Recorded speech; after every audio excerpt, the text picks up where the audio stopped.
people who are listening probably know you from the Barstool Fund, which was an amazing thing you did. All the antics with the New England Patriots, and when you chained yourself outside of Goodell's office when all that went down. But let's go back to when you ended up quitting your job to start this Barstool Sports, right? You were working at an IT company? Yeah, so I had like a sales job for like 5 years out of college, and they took a little different one when I knew I was going to start Barstool.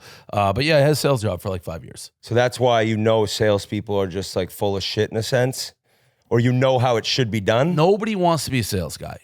The only people are... I feel like you can make bank. You can, but it's a fucking terrible example. All right.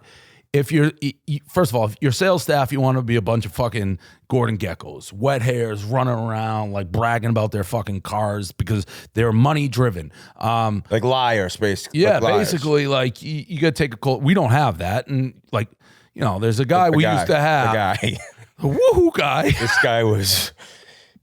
that was old school Barstool? This guy, I get contracts. He is what you want. Yeah, right.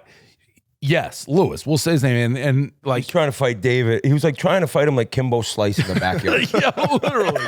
And I was like friends, but he would fucking, I'd walk into my little office in Milton at like 9 p.m. because I had to like get something, and he'd be blasting Metallica trying to make sales calls on the weekend. He was like a fucking lunatic, literally. But what I said in the sales meeting, I go, listen, I have sold Barstool. Like, that's what I did. I sold it for a decade. And guess what? The reputation we had in Boston wasn't too much better at the time than it is now if you're using it as a complaint. Like, people didn't like us. People liked us, but I fucking sold it. And I sold it to big companies. So I get it. It's not easy, but you got to like be motivated. And we're all fucked up with the way our commission plans are. What was your family thinking when you quit your job? I think they thought it'd be quit. So basically, I quit the job. And I sold the newspaper. It was a newspaper. And I sold like a year of advertising before it ever launched. And what's the number of like total sales sold that year? Probably like 30 grand, 40 grand. And so you're living off that. We weren't making money. I moved home. Did the thought of the fact that newspapers were on the downturn, did that? So here, the concept came this way. I like gambling. I want to get into gambling. I was like, that's what I like to do. So I actually, at the time, I flew to Vegas, met with all these casinos. And I'm like, how do I get involved in this industry? Like, you got to go be a dealer first. You work your way up into marketing. It's like, fuck that. I don't want to do that. And then I talked to these offshore sports books. They were illegal, but like the Greek and Bet Olympic and things like that. And I'm like, how do I get involved in this?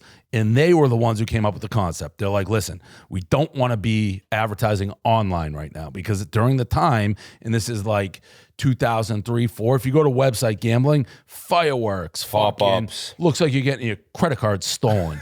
So they were like, we want to get off of that. If you have a physical newsletter, we'll advertise in it. Like my first advertiser, I think, was Party Poker. Like I was actually at the World Series of Poker the year Moneymaker won. Okay, no that shit. was like the boom of it. I think it was 10 million he won. That was, I remember watching it for a couple summers. That was the boom. I was a loser. That was watching fucking people play cards. When Merles would play it, like, and not nap before games. He'd just play all day. Oh, even all the NHL guys had their cards down playing all that online poker. That was the boom. I was with the Indians who actually developed the software. Like, that's who the advertiser was. So that's why I created the newspaper, because they're like, we'll advertise in that. We won't advertise online. So that was kind of the birth. And no plan at that time of blogging, which is what made you. Of being like funny, writing shit down. None. It slowly morphed. It was all like, gambling fantasy. Like my buddy McShay wrote articles in it before he was at ESPN. And then it slowly morphed from like strict gambling fantasy to more my life, funny Boston stories. And you also create different aliases, right? Like you would write, how many different characters? I had like 20, like Devilfish Dave.